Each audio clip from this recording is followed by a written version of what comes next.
दोस्तों, आज का दिन ईरानी सेना के लिए थोड़ा सा बेकार साबित हुआ। आज ईरान ने अपने 14 सैनिकों को खो दिया, 10 पुलिस वाले और 4 आर्मी के जवान। आप सभी को मालूम ही है कि इजराइल ने आज ईरान के ऊपर हमला किया था। शुरुआती खबरों में यह बात सामने आई कि ईरान के अंदर ज़्यादा नुकसान नहीं हुआ है। ईरान ने इजराइल के हमले को नाकाम कर दिया। वाकई में ईरान ने इजराइल के हमले को नाकाम कर दिया, लेकिन एक जगह ऐसी थी जहां पर इजराइल को कामयाबी मिली। एक जगह पर ईरान का एयर डिफेंस सिस्टम रखा हुआ था जो इजरायली हमलों को रोकता है और आज भी रोक रहा था, लेकिन इजराइल के एक ड्रोन ने उस पर अटैक कर दिया। इस अटैक में 4 ईरानी सैनिकों की मौत हो गई। जो एयर डिफेंस सिस्टम को ऑपरेट करते हैं, उन 4 सैनिकों की मौत की खबर सामने आ रही है। 2-3 घंटे पहले खबर आई थी कि 2 सैनिकों की मौत हुई है, लेकिन और सैनिक घायल हो गए थे, उनको हॉस्पिटल ले जाया गया था। वहां पर 2 और सैनिकों की मौत की खबर आई है।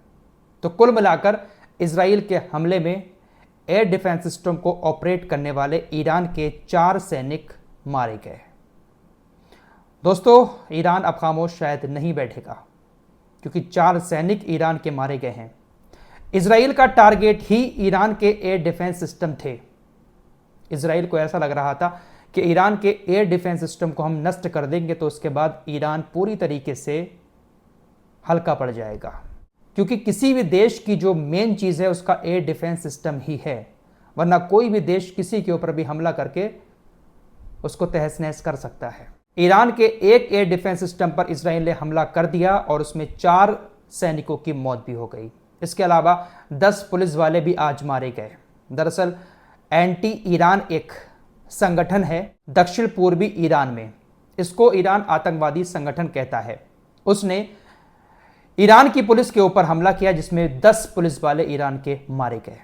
हालांकि शुरुआत में कुछ ऐसी चीज़ें आई थी सामने कि इजराइल के हमले में इनकी मौत हुई है, लेकिन इजराइल ने भी इस बात से सीधे तौर पर पल्ला झाड़ लिया। इजराइल की तरफ से भी ये कहा गया कि जिन पुलिस वालों की मौत हुई है वो हमारे हमले में नहीं मारे गए हैं, बल्कि उनको एक आतंकी संगठन ने मारा है। दक्षिण पूर्वी ईरान में बालूचिस्तान वाला जो एरिया है, वहां पर एक संगठन है जिसकी हमेशा ईरान की पुलिस के साथ झड़पें होती रहती हैं और कई बार आतंकी हमले करके ईरान के पुलिस वालों को मारा भी है। तो फिलहाल 14 ईरान के जवान आज मारे गए। दोस्तों, जॉर्डन के ऊपर उंगली उठ रही है, क्योंकि ईरान तक पहुंचने के लिए इजराइल को किसी न किसी देश के एयर स्पेस का इस्तेमाल तो करना था।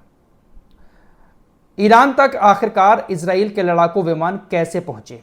अब सबसे बड़ा सवाल यही है। शक जॉर्डन के ऊपर जा रहा है, क्योंकि जॉर्डन का एरिया ही ऐसा एरिया है जहां से इजराइल के फाइटर जेट को उड़ना ही उड़ना है। उस एरिया को छोड़कर इजराइल के फाइटर जेट ईरान तक नहीं पहुंच सकते।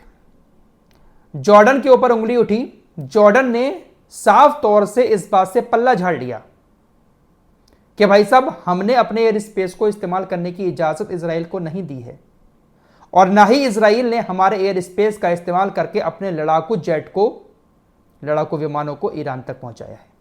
तो आखिर कैसे पहुंचे इजराइल के लड़ाकू विमान ईरान तक?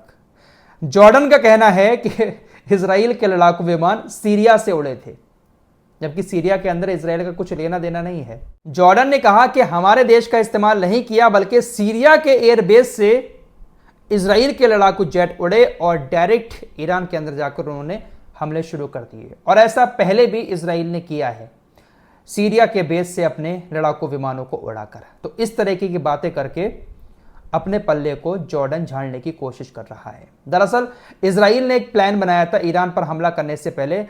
इजराइल ने अपने प्लान के मुताबिक सीरिया और लेबनान में अपने हमलों को बढ़ा दिया था, ताकि ईरान को ऐसा लगने लगे कि अब इजराइल सीरिया और लेबनान में उलझा हुआ है, हमारे ऊपर हमला नहीं करेगा। और इसी बीच पूरी प्लानिंग के साथ इजराइल ने ईरान के ऊपर हमला कर दिया। 4 सैनिकों की इस हमले में मौत हुई। एयर डिफेंस सिस्टम तबाह हो गया। और ऐसी भी खबरें आ रही हैं कुछ थोड़ा सा नुकसान एक ड्रोन ने ईरान की जो मिसाइल वाली साइट थी वहां पर भी पहुंचाया है। हालांकि उतना बड़ा नुकसान नहीं हुआ जितना नुकसान इजराइल को ईरान के हमले में हुआ था, या जितना बड़ा नुकसान इजराइल एक्सेप्ट कर रहा था।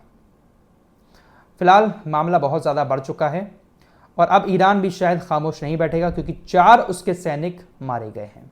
अमेरिका की तरफ से लगातार इस हमले को लेकर बयानबाजी हो रही है। जो बाइडेन से लेकर बड़े बड़े अमेरिका के अधिकारी इस हमले से अपना पल्ला झाड़ रहे हैं। अमेरिका के अधिकारियों का कहना है कि ये जो हमला इजराइल ने किया है, इसमें हमारी कोई भी हिस्सेदारी नहीं है। हमें नहीं मालूम था कि इजराइल ईरान के ऊपर हमला करने जा रहा है। हम अभी भी शांति बनाए रखने की अपील करते हैं और हम ईरान से कहते हैं कि वो इसका पलटवार ना करे। ब्रिटेन भी यही कह रहा है ईरान से कि ईरान इसका पलटवार ना करे। इधर इजराइल और ईरान के बीच भी पंगा है, उधर हिजबुल्लाह और इजराइल के बीच भी पंगा चल रहा है। गलील एरिया में आज भीषण रॉकेट दागे हैं, जिसकी वजह से इजराइल के गलील एरिया में भीषण आग लग गई है। धुएं के गुब्बार, आग की लपटें बाकायदा उड़ती हुई दिखाई दे रही हैं। एक खबर तेल अवीव से भी आ रही है। तेल अवीव के अंदर एक बहुत बड़ी बिल्डिंग में भयानक आग लगी है, बहुत भयानक आग। आग लगने की वजह अभी मालूम नहीं है। धुएं के गुब्बार, बड़ी बड़ी आग की लपटें, फायर ब्रिगेड की गाड़ियां, सब कुछ वहां पर देखने को मिल रही हैं, लेकिन आग लगने का कारण अभी तक सामने नहीं आया है। क्या इस हमले का जिम्मेदार हिजबुल्लाह है? क्या हिजबुल्लाह का कोई ड्रोन या मिसाइल इजराइल के तेल अवीव तक पहुंची है?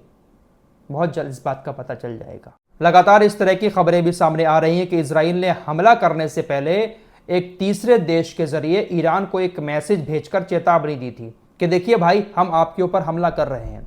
और इजराइल ने जगहें भी बता दी थी कि हम इन जगहों पर हमला कर रहे हैं।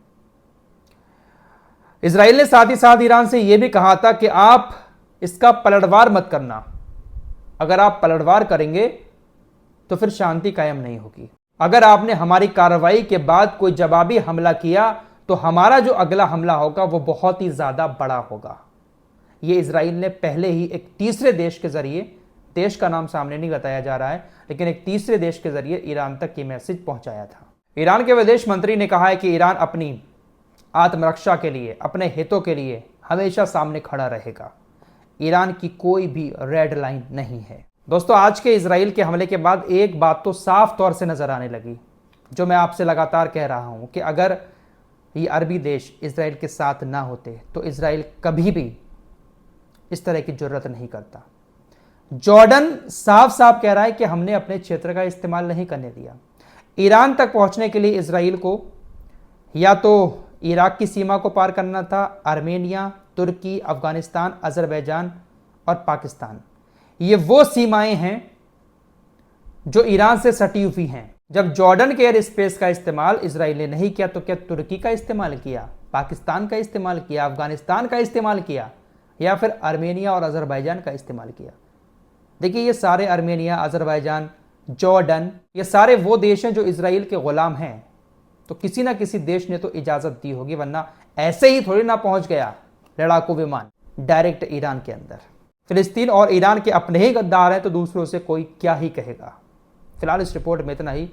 कुछ और लेटेस्ट अपडेट के साथ जल्द हाजिर होऊंगा। तब तक के लिए अपना ख्याल रखिएगा। अल्लाह हाफिज।